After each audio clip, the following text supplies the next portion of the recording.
அக்னி நட்சத்திரம் என்பது பொதுவாக தமிழ்நாட்டில் கோடை காலத்தில் நிலவும் மிகவும் வெப்பமான ஒரு குறிப்பிட்ட காலத்தை குறிக்கிறது.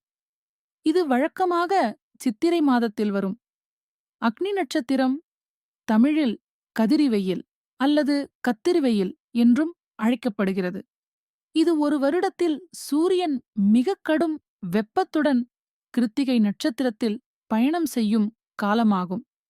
அக்னி நட்சத்திரம் தொடங்கும் தேதி 2025ஆம் ஆண்டு மே 4ஆம் தேதி ஞாயிறு பிற்பகல் 3:40 தொடங்கிறது.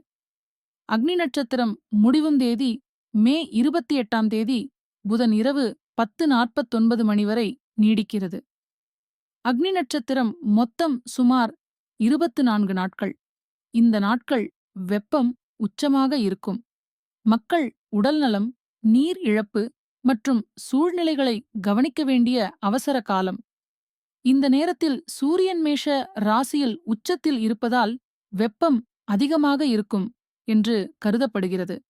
வானியல் ரீதியாக பார்த்தால் சூரியன் குறிப்பிட்ட சில நட்சத்திர கூட்டங்களுக்குள் நுழையும்போது இந்த காலகட்டம் தொடங்குகிறது என்று சொல்லப்படுகிறது. சூரியன் பரணி, கிருத்திகை மற்றும் ரோகிணி நட்சத்திரங்களை கடக்கும்போது இந்த காலம் நிகழ்கிறது. பகலில் வெயிலின் தாக்கம் மிகவும் கடுமையாக இருக்கும். வெப்பம் காரணமாக உடல் சோர்வாகவும் களைப்பாகவும் உணரக்கூடும். உடலில் நீர்ச்சத்து குறைவதற்கான வாய்ப்புகள் அதிகம். மணல் சூடாக இருக்கும் மதியம் வெளியில் செல்வது மிக கடினம். வியர்வை அதிகமாகும். உடலில் நீர் இழப்பு அதிகரிக்கும். பருவமழைக்கு முன் கடும் வெப்பம் தரும் பருவம் இது. இந்த காலகட்டத்தில் பொதுவாக சில முன்னெச்சரிக்கைகள் எடுக்க அறிவுறுத்தப்படுகின்றன.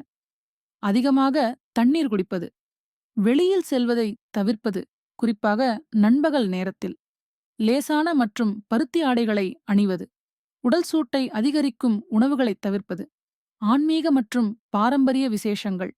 சில கோயில்களில் தெய்வங்களுக்கு தண்ணீர் அபிஷேகம், குடம் நீர் அல்லது வெட்டிவேர் நீர் நடக்கிறது.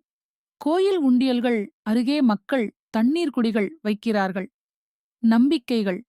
இந்த காலத்தில் மண நிகழ்ச்சிகள், திருமணம் போன்ற சில சுபகாரியங்கள், குடிநீர் குழாய்கள் திறப்பு, கிணறு தோண்டுவது, புதிய வேலை தொடக்கம் போன்ற சில முக்கியமான காரியங்களை தவிர்க்க வேண்டும் என்றும் நம்புகிறார்கள்.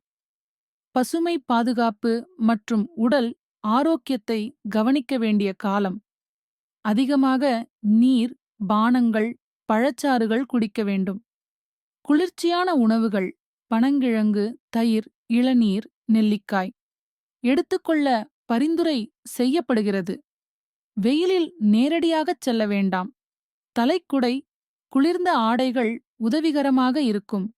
குழந்தைகள் மற்றும் முதியோர் அதிக வெப்பத்தில் வெளியே செல்ல வேண்டாம். விவசாயம் செய்யும் நேரத்திலும் அதிக வெப்பம் காரணமாக நடவடிக்கைகள் மாற்றப்படும். தமிழரின் பண்டைய காலக் கணக்கில் ஒரு காலம் மிகவும் சிறப்பானது. அதுவே அக்னி நட்சத்திரம் என அழைக்கப்படும் வெப்பச் சோதனை பருவம். இந்த காலகட்டம் தமிழ்நாட்டில் வெயிலின் உக்கிரம் அதிகமாக இருக்கும் என்பதை நினைவூட்டும் ஒரு நேரமாகும். அக்னி நட்சத்திரம் கடந்து போனதும் இயற்கை நமக்கு குளிர்ச்சியான பருவத்தை கொடுக்க தயாராகிறது.